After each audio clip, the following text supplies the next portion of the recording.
नमस्कार। उनकी कला मेरी आवाज में आप सभी का स्वागत है। आइए सुनते हैं कहानी बदचलन, जिसे लिखा है व्यंग्यकार हरिशंकर परसाई जी ने। एक बाड़ा था। बाड़े में 13 किराएदार रहते थे। मकान मालिक चौधरी साहब पास ही के एक बंगले में रहते थे। एक नए किराएदार आए।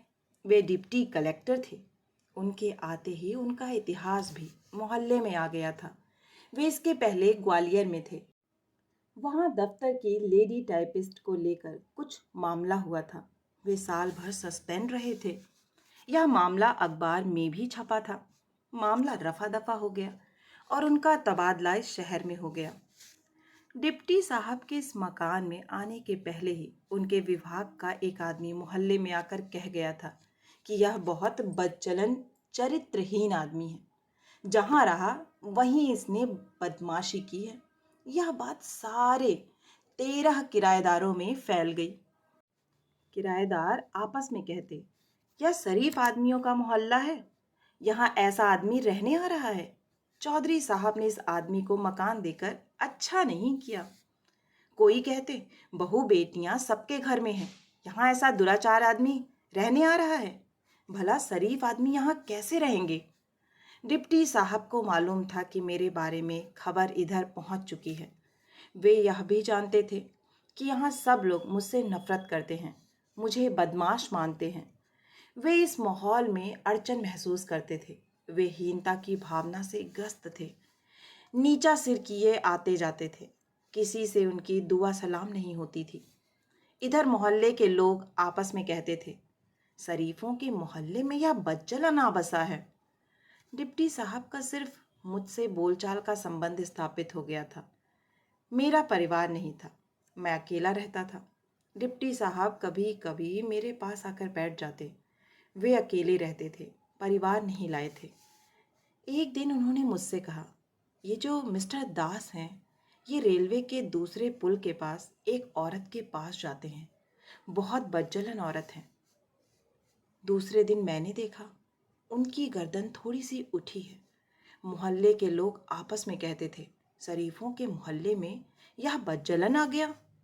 2-3 दिन बाद डिप्टी साहब ने मुझसे कहा, ये जो मिसेस चोपड़ा हैं, इनका इतिहास आपको मालूम है?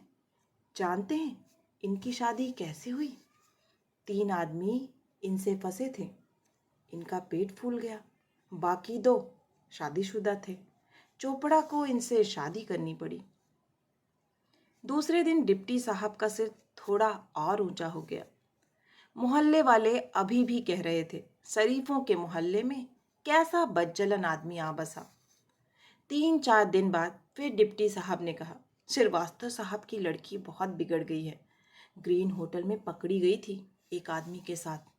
डिप्टी साहब का सिर और ऊंचा हुआ।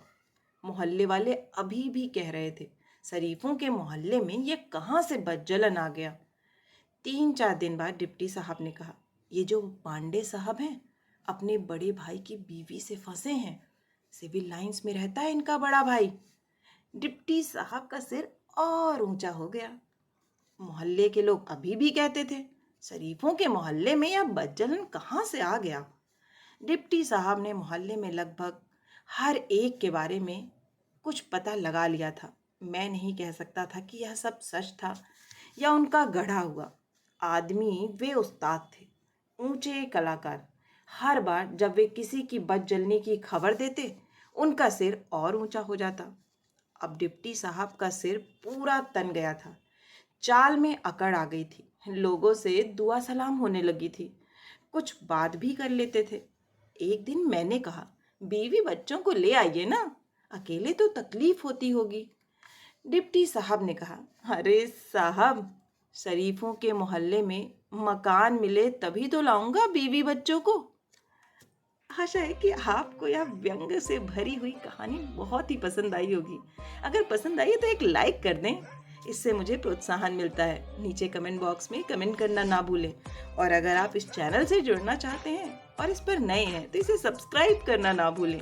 फिर मिलती हूँ एक नई कहानी या कविता के साथ। तब तक के लिए आप सभी का कहानी सुनने के लिए बहुत बहुत धन्यवाद।